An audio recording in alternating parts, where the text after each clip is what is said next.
dobro veče. Možda je napolje još dan, ali ovdje kod mene je malo veća tama, pa bih rekao da je noć. Evo odmah, kao što vidite, dobro sam zdravo, držim se junački i neću popuštiti. Na samom početku želim da obavijestim javnost da sam obaviješten od strane mog medijskog tima da bi sutra trebalo da me posjete nekoliko vrlo važnih medijskih kuća i naprave čitavu priču o ovom događaju. Sljedeću stvar koju želim da saopštim, odnosno da zamolim moje drugove i prijatelje iz glavnog odbora Svetosavske srpske stranke da odustanu suspenduju za neko vrijeme odluku o blokadi pruge koju su doneli ovih dana, jer ja ne želim da građani Crne Gore, radnici, penzioneri, studenti, đaci i svi ostali koji koriste usluge željezničkog prevoza trpe zbog moje borbe i da ne mogu da stignu na vrijeme do svojih odredišta. Drugo ili treće što želim da saopštim, htio bih da kažem nekoliko stvari ljudima koji me ne poznaju o mom imovinskom stanju. Ja 35 godina radim u Podgorici i uspio sam za to vrijeme da napravim sebe dom u jednom naselju u Podgorici, u Zagoriču, gdje živi po jedno 2 do 3 hiljade ljudi.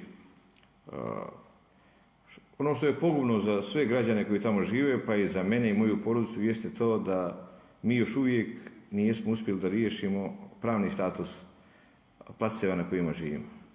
Naime, mi smo motivisani, prosto nagovoreni od općinskih organa prije 30 godina da možemo da tu podignemo objekte za stanovanje, da ćemo sa opštinom riješiti te imovinsko-pravne odnose u nekom periodu koji je iza nas. Oni su nam doveli vodu, doveli su nam struju, uknjižili naše objekte u katastru. 1/1 su objekti naši, ali na državnom zemljištu. Međutim, jednim ogromnom prevarom, ja bih mogao da kažem i korupcijom, ta zemlja je prije 10 godina vraćena po znacima navoda pravnim vlasnicima. I od tog momenta mi živimo na zemlji koja nije naša, koja nije opštinska, koja je privatnih građana. Vrlo je to neprijatno i neugodno da vi zauzmete nečiju privatnu zemlju, nečiju imovinu i da živite tamo. Ja se vrlo neprijatno osjećam zbog toga, kao i veliki broj građana koji tamo žive. Što vam ja ovo sve pričam? Da sam ja neko kakvog me predstavljaju moje kolege iz menadžmenta željezničkog prevoza, kako me pokušavaju da ocrne ljudi koji me ne znaju, ja bih imao taj novac da taj plac otplatim. Pored ovog posla koji radim ovdje, ja sam u više navrata kroz neka studijska i stručna putovanja i usavršavanja radio i u inostranstvu. To je otprilike oko neke 2,5 godine. I nijesam uspio da to uradim jer sam nastojao da kroz čitav život ja i moja porodica živimo časno i pošteno kao i svi ostali građani, kao većina građana Crne Gore ili regiona kako živi. Sljedeći moment koji želim da naglasim, a na insistiranje moje supruge, je sljedeći. 35 godina ona, kako živi u Podgorici, koristi blagodeti i ljepote Sutomorske plaže. Otprilike 100 dana provodi na plaži u Sutomoru. I čitavo to vrijeme ona koristi voz. Pazite, voz. I poznaju je svi željezničari od Bara do Podgorice. Ona je kao maskota voza, jer koristi vozove da ide. Da mi imamo taj novac, da sam ja takav kakav želio da me predstave, pa ja bih uplatio njoj i mene 20 dana negdje da odemo, da se odmorimo, da se iskupamo, da prikupimo snage. Ja nijesam htio da koristim ni te neke privilegije koje sam mogu imati kao sindikalni aktivista, da preko sindikata odem i povedem svoju suprugu da li na more, da li u banju, da li na planinu, bilo negdje drugo. I sad sam doživio da ljudi koji imaju kasarne, koje koriste za izdavanje, kako u sezoni, kako tokom čitave godine, kako po 10 godina koriste određenim grupacijama ljudi, a radili su zajedno sa mnom i imali primanja kao i ja. Ništa više ni ništa manje. Čak sam ja možda i više zarađivao zbog ovih situacija da sam išao u inostranstvo i vraćao se nazad. Oni imaju, pored stambenog prostora u kojem žive oni i njihove porodice, još po 10-ak ili možda i više soba, apartmana koji izdaju. I sad sam ja doživio da ti ljudi koji su sa mnom radili, koji su sa mnom zarađivali sve, mene prozivaju i mene blate i pokušavaju da me diskredituju, ali nemaju hrabrosti i kuraži da se potpišu iza tih natpisa, nego ja moram da nosim žalovicu na koleginicu neka koja je tu pijarka, koju oni natjeraju, koja kad prolazi pored mene, ona se sirota uvija u ramenima, ja je razumijem, ja se na nju ne ljutim, ja je sve opraštam, znam da sa njenog računara idu svi ti članci, ali šta da ja radim, tako je kako je. Ovo sam samo htio da, ja ovo ne govorim ljudima koji me poznaju, oni to znaju, i moje komšije, i moji prijatelji, i moji kume, i moja rodbina.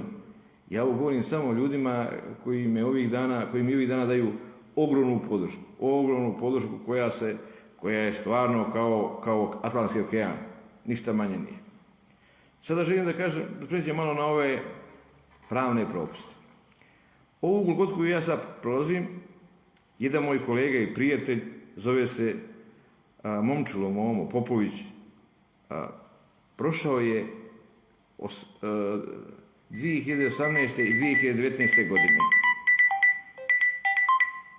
Prošao je čovjek kroz pravu kasapnicu. Možda je gore prošao ono što sad ja prolazim. Oni su bez ikakvog dokaza njemu htjeli da daju otkaz, pa su ga onda maltretirali, pa su ga kažnjavali, pa su mu promijenili aneks ugovora, pa su mu mjesta pratilaca kola dali tamo da čisti vagone, namješta krevete, pa ga vraćali. Njemu se i suprug razbolio zbog toga. Ljudi, on nije imao nikakvu prijavu, nikakvu grešku. Njegova greška je samo bila ta što je on bio veliki čovjek i što nije htio da kaže da tamo neke stvari su bile Mir Kermandić ili još jednog kolege koji sad nije tu pa da ga ne pominjem. Ništa drugo. Znači, policijske metode, golotočke metode su njemu vršene da samo kaže, a o čemu se radi? Na jednom vozu gdje je on bio domaćin kola, u jednim kolima pronađene su određene cigarete. Tačno se znalo čije su cigarete, kako su cigarete. Znači, da nisu njegove. Policija je te cigarete uzela, skinula, doznali su, preko špijunskih veza, doznali su ovdje u menadžmentu, počeli su ga pritežu, nije htjeli, suspendovali ga, udaljili ga, napravili mu haos od života.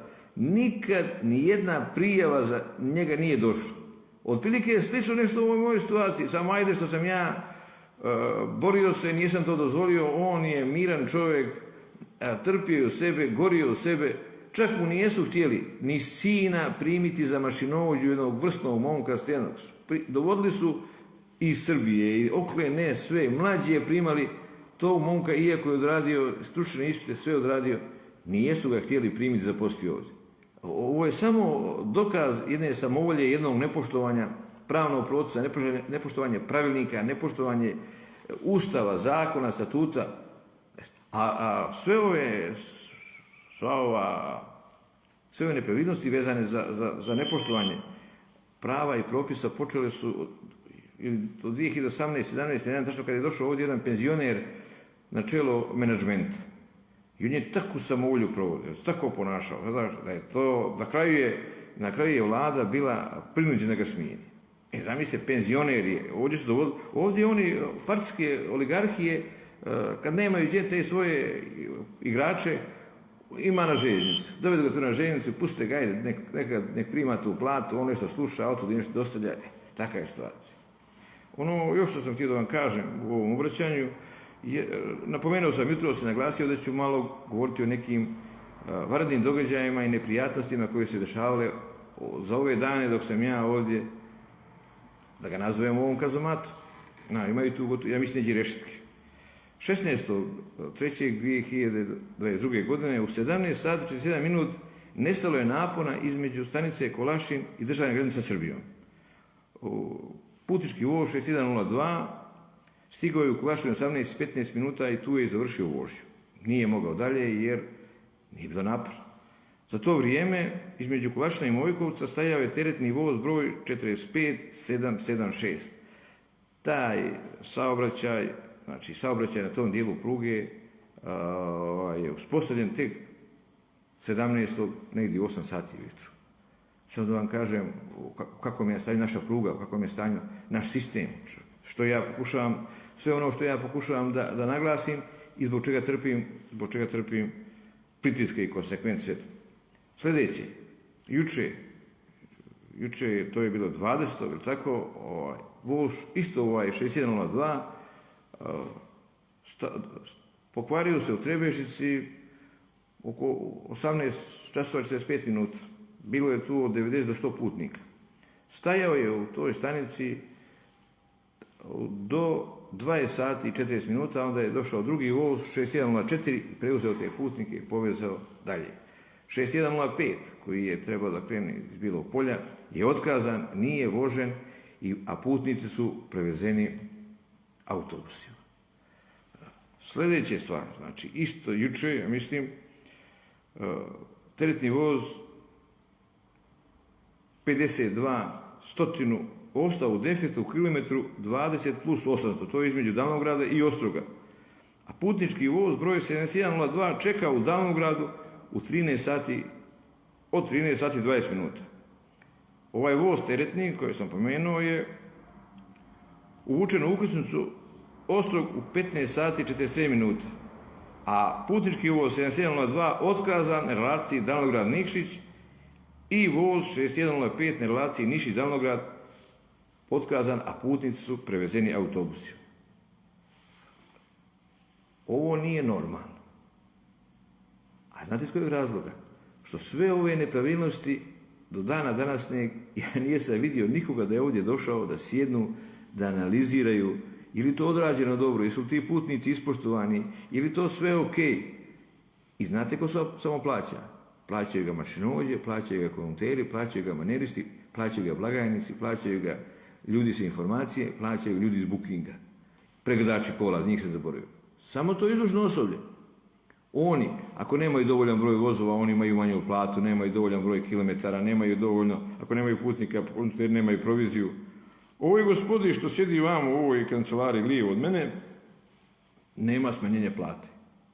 Ja se sjećam jednog generalnog direktora, zvao se Dragutin Vučinić, tada sam počeo da radim, to je bilo 87. godine, vrhunski menadžer, vrhunski, to tako se ne rađa, to je bio pravi lider.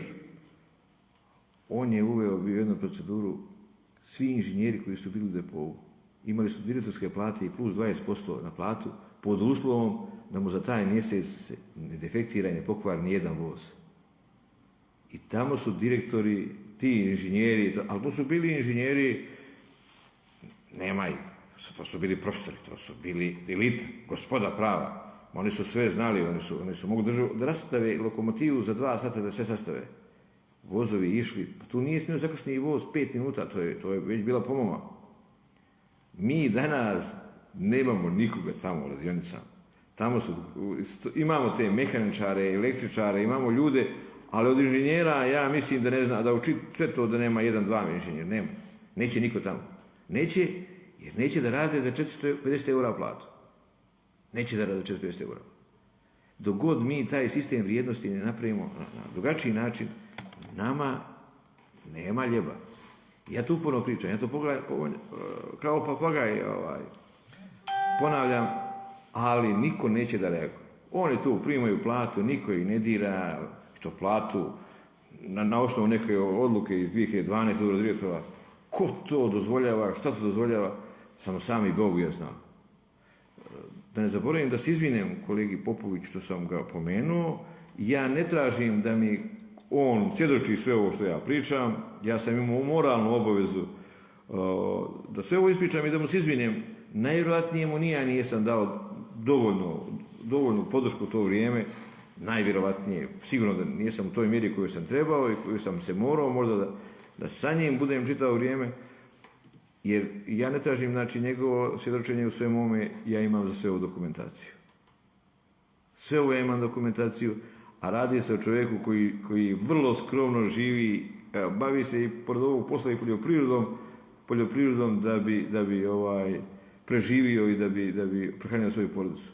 Nije bolje prošao nijedan kolega koji je, ja mislim, pošao u penziji, radi se o Draganu Jančiću. Vrlo korektan, inteligentan momak, drug, dobar, sve. Počeli su ga odavde, nikom u glave nije okrenuo za njega. Mi, kolege, smo se prosto oglušili, zaboravili smo za njega i za njegovu porodicu, iako imamo i porodičnih problema i sve. Takvi smo mi ljudi. Iz tog razloga ja ne očekujem da bilo ko od kolega dolazi i da mi daje podršku ili da se... Ne, zašto? Neka čuvaju sebe i svoje porodice i svoj posao. Mirko Rmandić je iz Raneša i uspjeće da se sa svojom porodicom i sa vašom podrškom koju mi pružate na taj način iznese iz svega ovoga. Sve vas pozdravljam, želim vam prijatnu nedeljnu noć, da gledate sportske programe, neke serije, pa ako Bog da, da se sutra oko 12 sati vidimo u zdravlju i veselju. Živjeli mi i zdravo bili.